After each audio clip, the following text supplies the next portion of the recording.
Welcome, welcome, welcome. We have the Monaco Grand Prix. Right now, we're going through a little bit of the qualifying, but due to time constraints, I had to cut a fair amount from qualifying. I tried to get, some good laps in just to get a feel for how I'm going to be shooting the race. That's basically what qualifying is for me. I do show at the end who qualified where, so it's not just a show cars running around the track and then jump to the race. I actually show the actual qualifying positions. So let's get that out of the way. Another thing I needed to add was the reason this is coming out late. This is Thursday morning. It's 1 a.m. Eastern Daylight Time. My DVR has been so backloaded with World Cup matches. I was at 87% full on my hard drive on my DVR. I just finished watching all of the matches. I actually watched the England match, the 6-1 England match today.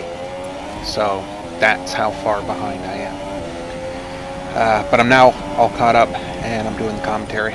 You'll also notice there are no overlays in this. I wanted to get everybody used to not having the overlays anymore because I'm going to the broadcast instead of the recording. I'm also planning on doing some post-race interviews, as we see Yeti had a meeting with, I think it was the Wallace Sandoval. I haven't really been paying attention, so. But yeah, I'll be doing broadcasts and hopefully have some pre-race interviews. It's all like really new, so there's going to be a lot of bugs in the system. I've got to try and get a hold of people to get into the party chat while I'm broadcasting before the race starts, while we're in the lobby. Hopefully, Kev, if you're watching and listening, give us a couple of minutes to get our interviews out of the way. It will also be in, like I said, in the party where no one else can hear and chime in and make fun or, do fart jokes and stuff like that. So we'll do it that way. And it's only going to be one or two driver interviews beforehand. I'm going to try and tie it in with the race that's upcoming. So hopefully, if you guys watch this and are listening to me right now and are available, Nico and Yeti, I want to interview you because it's the Canadian Grand Prix, and we've got to get a couple of knuckleheads into the studio for an interview. And then from then on, I kind of want to interview the previous race's winner and just go from there. I don't know what I'm going to do for the British Grand Prix. I'm going to have like 10 people in there, 12 people in there, giving one-word answers and then get them out the door, just so we don't have to take up 20 minutes of lobby time. But something like that. If anybody has any suggestions, leave it in the community or in the chat room, or even here in the comments, because I love reading the comments, and it lets me know that people have actually watched it, and if they have any criticisms, constructive only. Don't say that I'm a tool or a brat or anything like that. I know all of that. I know I am, so you don't need to remind me. So it's basically just interviews, just talking about the race before. Whoa, Jock almost lost it on that straight. But yeah, just talking about the upcoming race, or insights about the previous race and stuff like that. Just to add a little bit to a broadcast where it's not just me talking the entire time. Mind you, it will be about 95% me talking. But to have that kind of stuff, right after the race, right before the race. We could do some right after if we coordinate beforehand, because I don't want to be in the lobby saying, do you guys want to be interviewed? I want it to be you know, structured. Hopefully, you know, whoever I want to interview doesn't end up crashing out and then leaving the lobby. That would suck. It'd be understandable, but yeah, it would kind of suck. But so we're following Mike on his lap where he throws down. He actually gets a time. I think he had a time penalty in the last lap that I cut out, and he jumps up into 4th. That was a nice little run there. But yeah, a lot of this stuff was cut out because, like, I would be following a driver, and because spectators are not told when someone has an invalidated lap, I stayed on that driver, you know, expecting them to throw down a time, only to find out there was no time, and, you know, belated that it was an invalidated lap. So a lot of that was cut out. Just a lot of following cars around. There were a couple of times where I would follow a car and they would peel off into the pits, and I'm like, come on guys, throw me a bone. So I cut out a lot of stuff, and it was also for time. But there were things that I tried during the race where I would stay on one driver for an entire lap, but unfortunately nothing happened during those laps. Like, it looked cool where, you know, you'd stay with the same driver throughout an entire lap, but if there were no passes, no drama, you know, and I did that for every single driver who was still in the race and not ghosting because they left the session without retiring, which I kind of feel is, I know it's none of my business, but I think if a driver retires, or you know, leaves the lobby without retiring so that their car can continue being an AI driver and possibly pick up points, that those points should be removed. That's just me, you know, as a fan. I'm not advocating that be done. It just seems a little hinky to me. But with AGF, I know he said there was an emergency, and so he you know, had to leave right away. That's where my sort of thing falls apart, where, you know, something like that happens, and do you make an exception for when that happens and not for when, you know, someone, you know, rage quits? I hate to use that word, but, or that term. But anyway, those are just my thoughts. So far, Dino's got provisional pole with Kev. I think this is his first feature in qualifying. You'll have to forgive me. Looked like he surfed the wall there. And he jumps up into 9th, so on the 5th row, right, almost dead center in the lineup. Nico doesn't improve his time, and so I think I cut a lot of this out. And then showed the final lineup, the starting grid.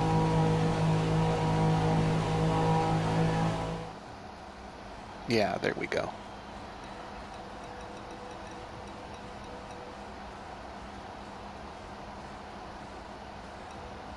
I forgot that there was 14 in the lobby and stayed on Swanee for a while there. Sorry, Eddie, I didn't mean to do that. Not a lot of incidents in this one. And of course, we've got the rain. Kevin predicted that. It's almost like he planned it. But we're just waiting for the countdown for all the drivers to get ready. And there's no formation lap. We just go straight into the action.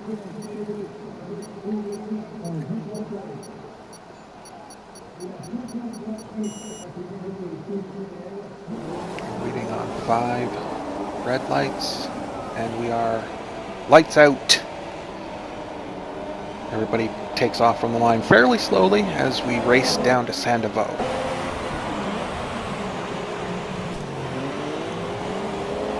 Actually, it's fairly trouble-free there.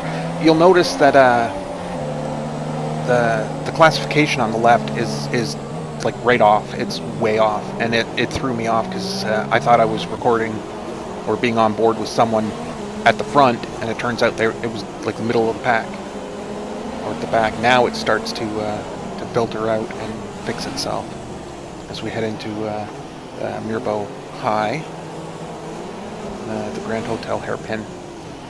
This always gives me trouble when I'm doing it. There we are at Poitiers. Through the tunnel, we're on board with Dino as it hits the Nouveau chicane.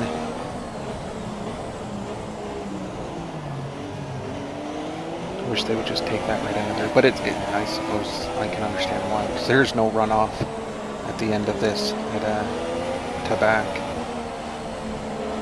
I always call it Tabernac because, well, that's a French-Canadian cuss word.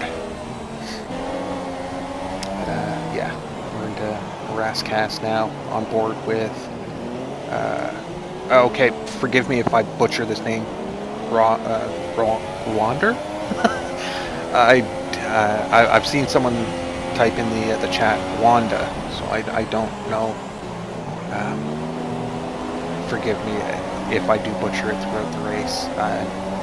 This is my first exposure to your name, and I haven't really heard anybody pronouncing it, so I reserve the right to butcher.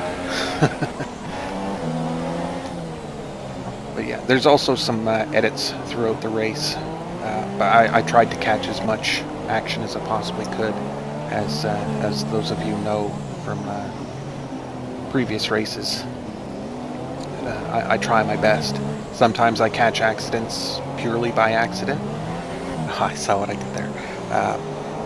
And sometimes I don't see them until after I get the little notification at the bottom of the screen, and try and flip to them to show the world their mistake, which I don't do to show them up or anything like that. So yeah, now we're on with Mike as he hits Tabac, and then we drop back to AGF. Frederick, I believe. Fishtailing. See, I hate it when it's in a crossover period. You don't know whether inters are the right tire or whether the dries are the right tire. Like for the rest of this race, it rained, but it was dry enough for dry tires. Like they activated DRS, I think on lap 10, while it was still raining. I'm like, if it's raining, don't have DRS. Simple as that. But that's just my opinion. I like driving in the rain because it's so interesting, and everything just changes. Your style changes. Oh, that is such a slow turn. Ooh.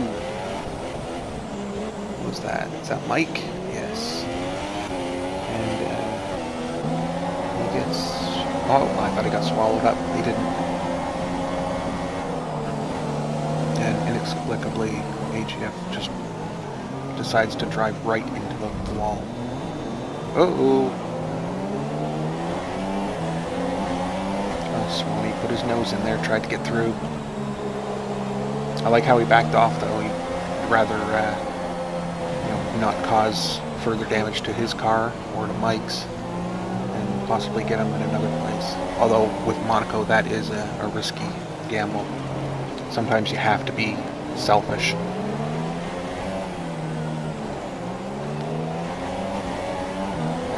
Occasionally through the race, we'll hear from Yeti. Yeah, sometimes we'll hear from Christian Horner on the pit wall, and you don't have to use that language. Okay, fine, we won't talk to you. Just okay. Anyway, yeah. So we won't be talking to Christian on the wall. I won't repeat what he said because it was just rude. So we're back with Dino. Jock has made his way to the front. He's at the sharp end of the grid. And a lot of people are having some trouble going through that tunnel with a bit of oversteer through that gradual right bend. But we've got Dino in second, Robert in third, AGF in fourth, Wanda in fifth, Mike in sixth, Swan in seventh, Kevin in eighth, Nico in ninth, Hydra in 10th, Nigel in 11th, Man in 12th, the Yeti in 13th, and oh no, sorry, it's Carl in 11th and Nigel in 14th. The way this works, it's showing me a split screen with the action, no volume, and a big microphone for recording. I don't know why they can't just give me, like, if there's no camera on me, then I should be able to have a full screen picture, and my eyes are bad to begin with, so it's hard reading the names on the side. That's where I suppose the overlays would help, but I'm just too lazy and I didn't have a lot of time. This is kind of rushed.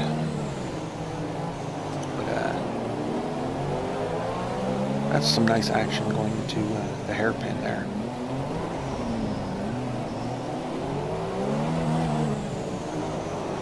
That was me experimenting with looking sideways to see cars further down instead of looking at the barrier.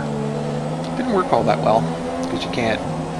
It's either full to the side or straight ahead. And I think this is where AGF is. Yep, that's where he ended up sideways, facing the other direction, and had to leave. So we cut further ahead. Oh, all coming together there with Hydra and Swanee. Or was that Nigel? With all the team changes, it's hard for me to pick at a glance who is who without looking at the names on the side. I'm gonna have to relearn where everybody is. So where is Hydra? Hydra is with Haas. Okay, so that was Nigel. Okay. I knew Nigel, being in the Renault, that's a given. It's just trying to get used to AGF in that Merc. So now we're back on with Nico. It's a little bit of a lag bomb from Nico.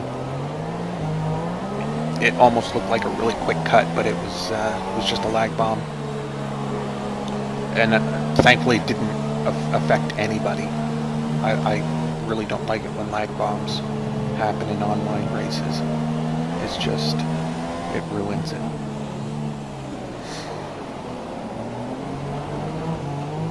And it looks like Nico's front wing is still in one piece. That's hell of a good job of staying out of trouble and working your way up the field. Although kind of right in the middle. Oh! Carl makes a tiny mistake into Sandoval. Nico takes advantage. Now he's hunting down Hydra. I wish I could add music to these recordings. This would be the perfect time for the Jaws theme.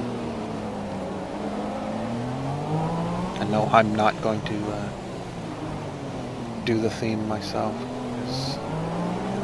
Like I said, I've already promised not to butcher anything. Well, try not to. So Mirbeau low, no, that's Poitiers. Through the tunnel, again to the Nico chicane. We've stayed on board with Nico for quite a while here. Kept expecting a lunge or a dive bomb. That way I could, according to Kev, I love to make fun of people who do dive bombs, but no, I love watching dive bombs. They're very exciting.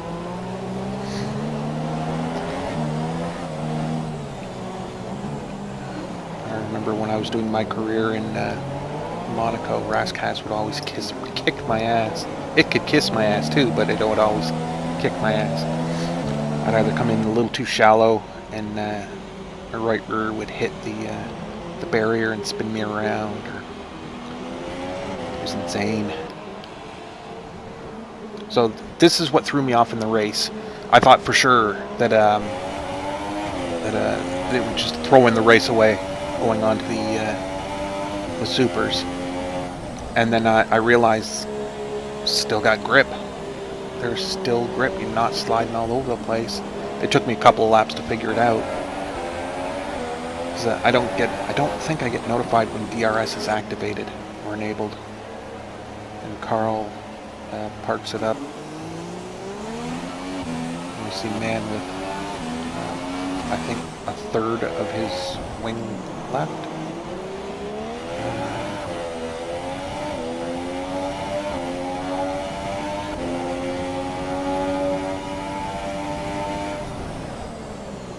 Still got yellow. Okay, we're good.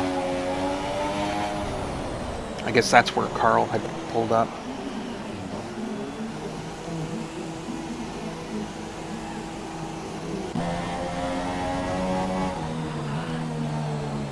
Now we're back on board with Mike.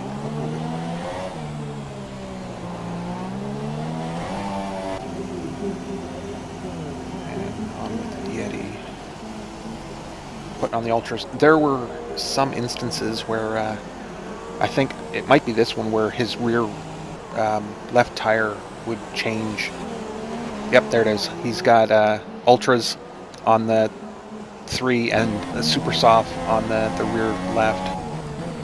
I don't understand why they just can't fix that stuff. Like I know they're already working on 18. They've already put out some press material and stuff on it, but just, I don't know, fix the game that's already out there. Don't just boost the McLaren engine and leave it at that. Like, their engine isn't bad, it's just when it loses power, it loses power. Well, it didn't in 17. Yeah. So we're on with Swanee. The bubblegum machine, hunting down Nico, who has jumped up into 5th by virtue of other people's pit stops. And I noticed Nico stayed on his inters for a long time and made them work. He just drove the hell out of that car. I was actually cheering him on through the race. I shouldn't say that, but well, he's a fellow Canadian, I have to. So, and the same with Yeti, but the last couple of races, Yeti has been sort of back in the pack. I'm not sure why. When I first started watching, he was one of the front runners. Either everyone's gotten really good, or he likes to drink a little bit on race day. Although I'm not casting aspersions, I tend to partake as well, as evidence from this commentary. So Robert's still in 3rd, a solid 3rd place. Actually,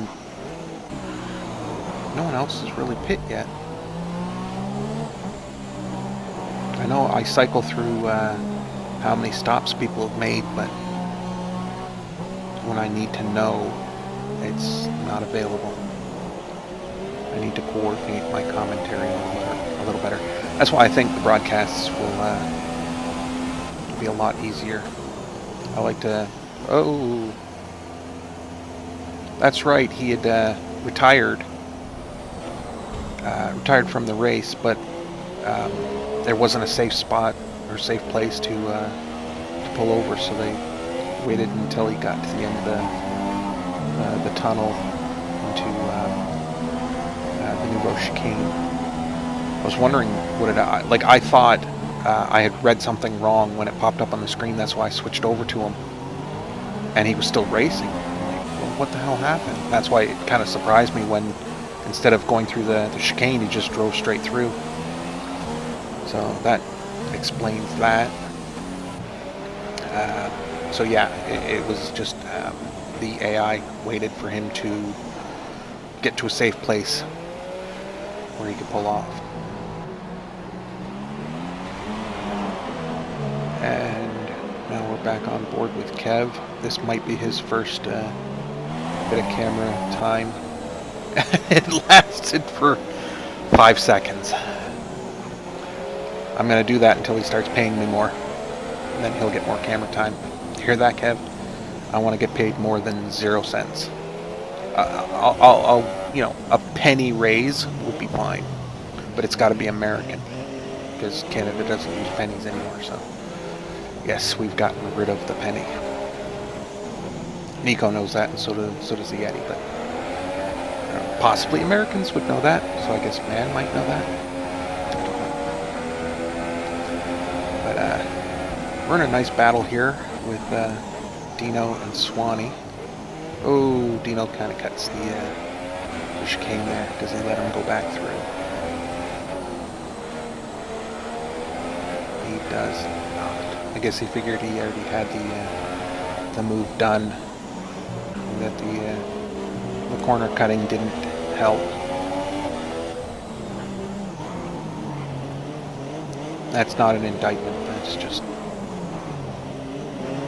Ooh.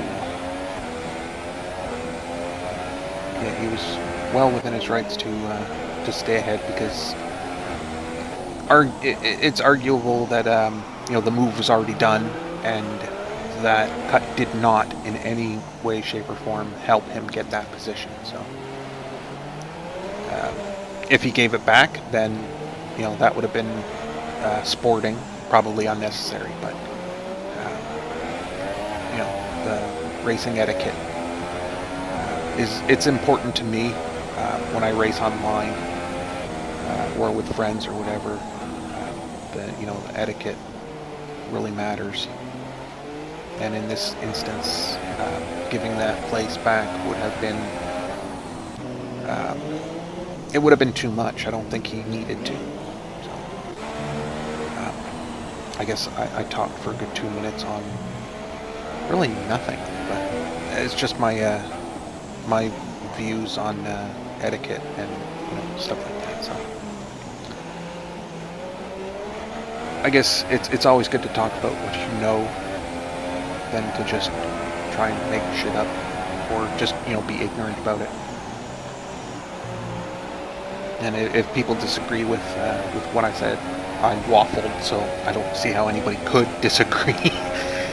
But you know, that's just,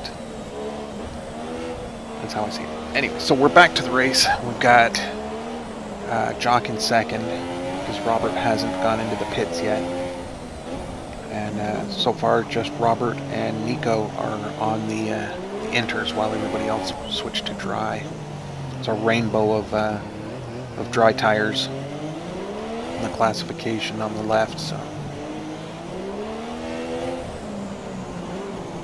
let's just see how quick Jock is. I don't think that's Robert right in front of him. That might be Carl. No. What was that? Oh, it's Nigel. Nigel got disconnected. He's probably got the worst connection I've seen because a lot of his races he ends up getting kicked from the lobby, and his car is ghosting. It's a shame because he's a really good driver. I'd love to see a race where he's in it from start to finish, because he could really do some damage at the top of that grid. That's just, I call it the way I see it. Let's see, some of my favorite drivers in this league. It's hard to pick a favorite because I kind of want to stay neutral. But there are drivers that oh no, that's a shame. Like I like Mike as a driver because I have the exact same number in my Red Bull career. Well, in every one of my careers. I drive 13, so every time I see it, I think I'm watching one of my videos. So I, you know, just instantly start cheering them on. But yeah, it's hard to stay neutral because like so many really good drivers in this league, and those who aren't quote unquote good drivers are still better than me. So I really can't say anything negative. They're giving it a shot where I'm still too much of a coward to try. But like I feel I can race. I can't get rid of my crutches. That's just, it's a shame because I really want to drive in this league, but I don't want to take a place or a spot from someone who should be in the league. Just because I want, or I think I might be able to give it a try. So I won't attempt to join until I'm comfortable driving without assists, and that way, everybody's seat is safe. Because the best driver in the world is still a coward. Anywho, so yeah, that's an explanation as to why I'm not driving in the league, because once again I use the corner lines so I can find my braking points. I use traction control, although on medium, so I'm slowly scaling that back. And ABS, I tried doing a couple time trials without the ABS, and my controller is just, I don't want to use my controller as an excuse, but I'm going to, because the left trigger is just, it's either full on or full off. It's hard to try and find a good pressure. Like, I would have to set my brake pressure at 50, or I guess 50 is the lowest, and just pray I don't lock up in every single turn. And it's just not fun for me, and I can't afford to buy a new controller or a wheel, which would be awesome, but I can't use a wheel because my feet don't really do what I want them to do, nor my legs, but I still have fun with a controller, and that's the main reason why that and the other two assists. But I use the 90 AI when I race in career. It's very challenging. Depending, like if I'm in the Mercedes, I'm winning a lot, so I might up it. But the way I try and find, or this is my suggestion on people in their career trying to find their AI level, is you basically just start at a level and run flat out.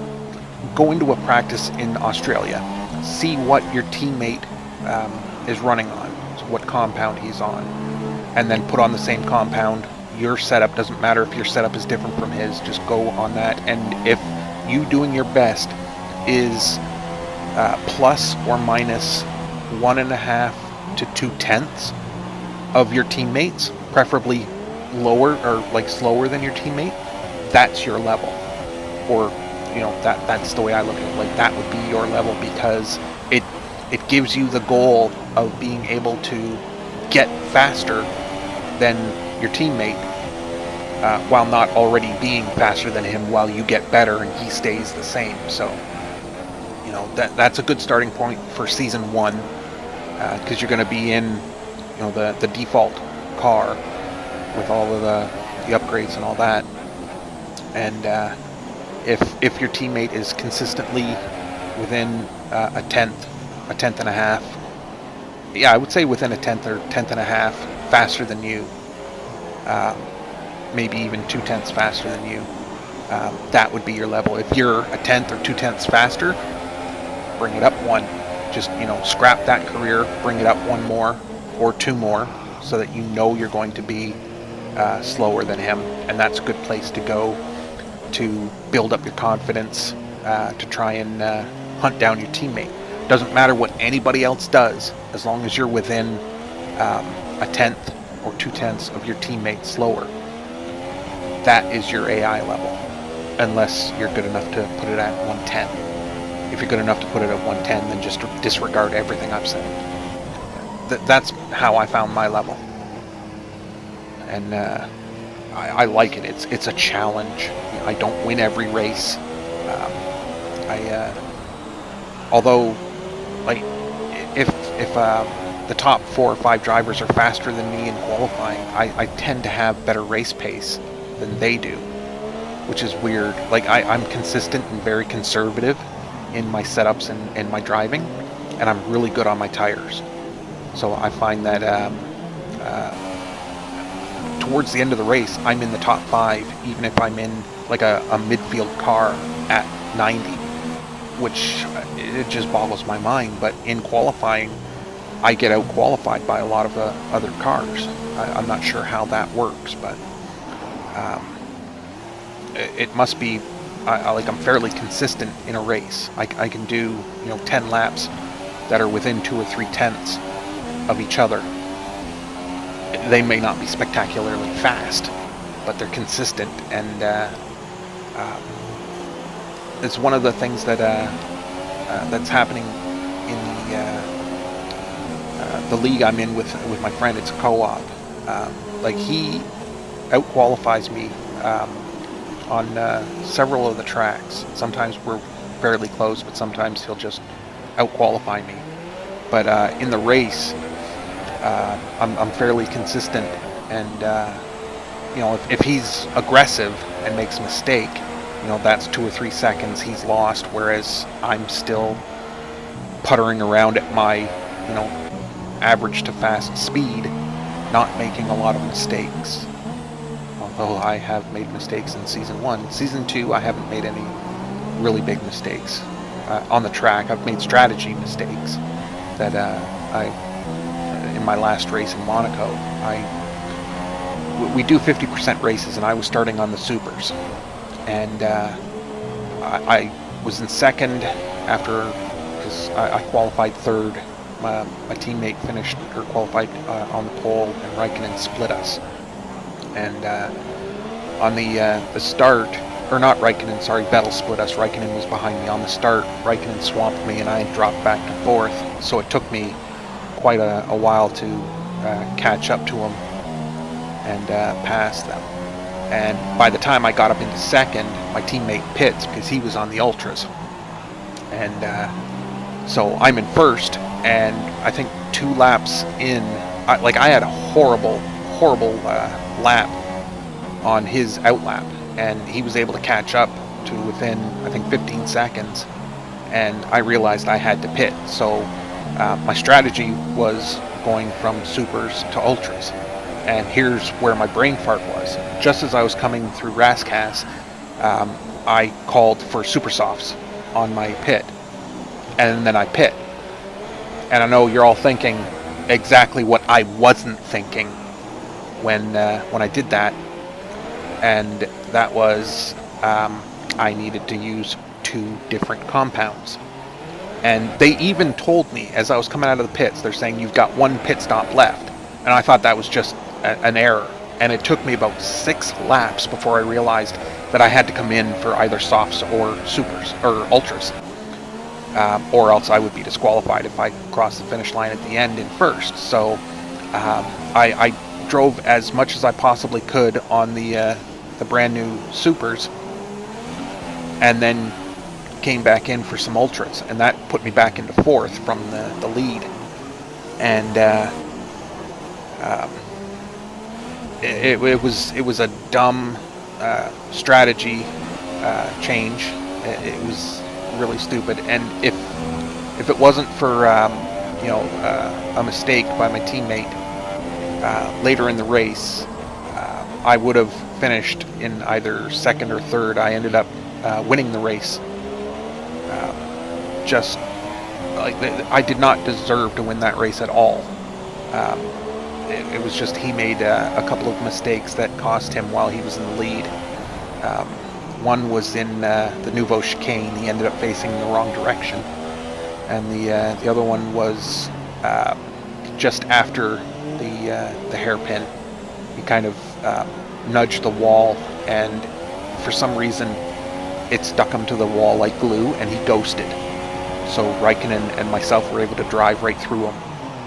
And this right here, boing. That is just such a cheap way of, like, that must have been like a 10-kilometer-an-hour doink to the front right. There's no way that suspension should have broke. When that happened, and I was recording it, I was going absolutely crazy. Like, I was screaming, how the hell did that happen? How could that possibly happen? And it's such a shame. They did everything they possibly could, and I'm using a neutral thing because I don't know if it's a guy or a girl, because I did read in the thing someone said Wanda, so I don't know. So again, forgive me, but it was just such a forgive me, a shitty way of getting knocked out of a race. It was shitty, absolutely shitty. I'll say it again, it was shitty. And I'm not talking about Manchester shitty. I'm talking about this being shitty. If anybody is a City fan, then, you know, jog on. I'm sorry. I'm a United fan. So, and I even have issues with Kev because he believes he never walks alone. Yeah. What can I say? I don't know anybody else's favorite clubs, but mine's City, which I think probably would have disappointed my father because he was born in Sunderland but grew up in Newcastle. And I say he grew up in Newcastle. He moved with his family to Canada when he was 7. So he was watching football, but when he got to Canada, like, my mom has always said that he was a United fan, but I don't ever remember him being a United fan. I know that he would every Saturday morning when I was growing up, I always used to come in and whine and complain when he was watching football. I wanted the cartoons. You know, being a Canadian kid, I only cared about hockey, and hockey isn't played in the morning. So I wanted the cartoons on. It wasn't till I grew up that I really started following football. And I think it was in 93 or 94 that I really started watching football. And watched United winning the treble. That was just Solskjaer. Sorry, I just start rambling. It's just memories and all that. But yeah, I was 12 when my dad passed away, so I really didn't get to enjoy football with him because I didn't start watching football until I was older. We watched hockey. He was a Toronto Maple Leafs fan because I live in Ontario. I'm in Hamilton, which is 50 minutes away from Toronto on the QEW, the Queen Elizabeth Way. So I grew up watching the Leafs, even though I'm a Bruins fan. I'm a Bruins fan and a Leafs fan, and everybody that I've ever met who I've said that to said, well, how can you be a Bruins fan and a Leafs fan? They're in the same division. And I would say, well, they didn't used to be. When I was growing up, the Bruins were in the Adams division, and the Leafs were in the Norris. So, and of course all that has changed and probably means absolutely nothing to all you Brits. And yeah, but anyway, so the Leafs are always on Saturday nights. So, you know, being so close to Toronto, we got the Leaf games, not the Montreal Canadiens games. I absolutely hate. I can't stand the Canadiens. So hockey night in Canada was king in our house, and we watched the Leafs. But whenever the Leafs and the Bruins played, I always support the Bruins. Always. And then when the Bruins won the Stanley Cup in 2011, it was the first time since the year I was born that they had won the Stanley Cup. So I've been a long, long fan of the Bruins, long suffering. Same with the Cubs in baseball. I've been a Cubs fan, I think since I was 18. I'm now 46. And when the Cubs won it in 16, I broke down and cried like I was, like a 5-year-old. It was beautiful. I'm getting emotional right now just thinking about it, because we came so close in 15. We were the third best team in all of baseball, but made it into the playoffs via a wild card because the Cardinals were had a better record. I still felt the Cubs were better down the stretch. But that's a nice bit of driving there, Nico. You could have easily just driven through it, but you slowed down and did it the right way. Like, my respect for you went through the roof with just that little move there. Like, the I don't know, the kind of mentality to do that, where the easier thing would have just been to drive through the chicane and say, screw the 3-second penalty. You actually did a hard left and tried to make that turn. Like, my respect just through the roof when that happened. That's why near the end of this race I was really, really cheering them on, or cheering you on, because right now you're in a podium position, and to do that while you were in a podium position was risky, but it just shows what kind of driver you are, what kind of person you are, and that means the world. Okay, I guess Hydra is also disconnected. So what are we on, lap 27? Or is that 37 of 39? I noticed in this race that the AI that was controlling Hydra kept pitting every single lap. I think by the end he had 18 pit stops, which is it's ridiculous. That was like the race I had in Japan in my McLaren career, where the AIs pit 35 times in a 100% race. 35 times. Every single lap they would come in and change their inters for used inters. Then the next lap, come in and change their used inters for used inters. It's just like, why? Just retire. Those tires, they must not have been all that used, but just enough that the AI got stuck in a loop. It caused a lot of problems, I gotta tell you that, because every single lap I would come across, or every other lap I would come across the same cars that have been in the pits. And it's not fun when stuff like that happens. It just takes you right out of it. Maybe I should start talking about this race again.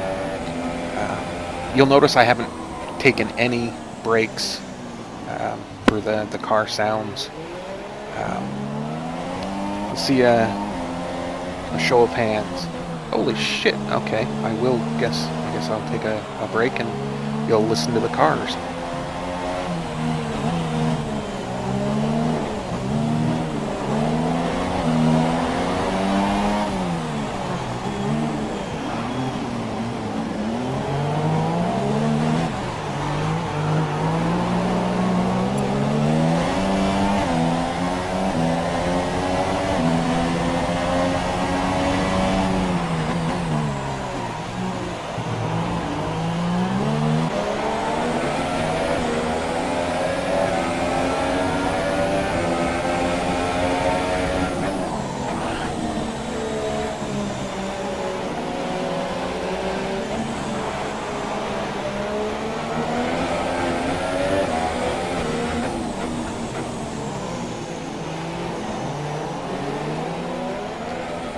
And I'm back. I hope you enjoyed that little bit of silence from my annoying voice. Also tried to talk with Christian again, and he was throwing stuff at me, so I think we're just going to leave that well enough alone. I guess he was a little annoyed that, you know, Mike binned the car, but I'm joking. He should be happy because Nico is now he's in second. And he's got a 1.2 second lead over Robert. Swanee in fourth, just within, well, I was going to say touching distance of the podium, but almost 12 seconds behind, but still a hell of a run on soft tires in this kind of weather.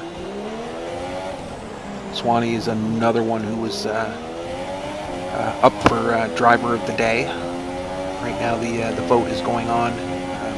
It's all drivers are open for it, but admittedly there are favorites for the driver of the day, voted on by me.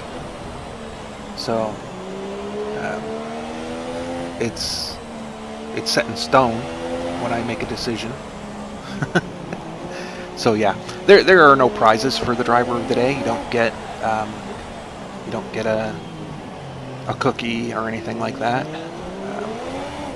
You get your name in the not the credits, but the title, closing title of the video.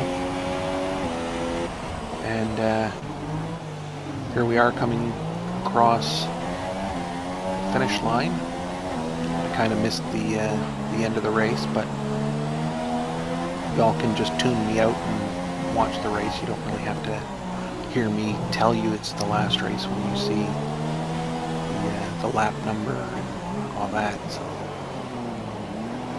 I'm not really doing much to get myself rehired for the next season. But Nico comes across for his first podium, and I cut it just as he crossed the finish line, and I apologize, so I cut back really quick. Not really sure what happened with my editing there, but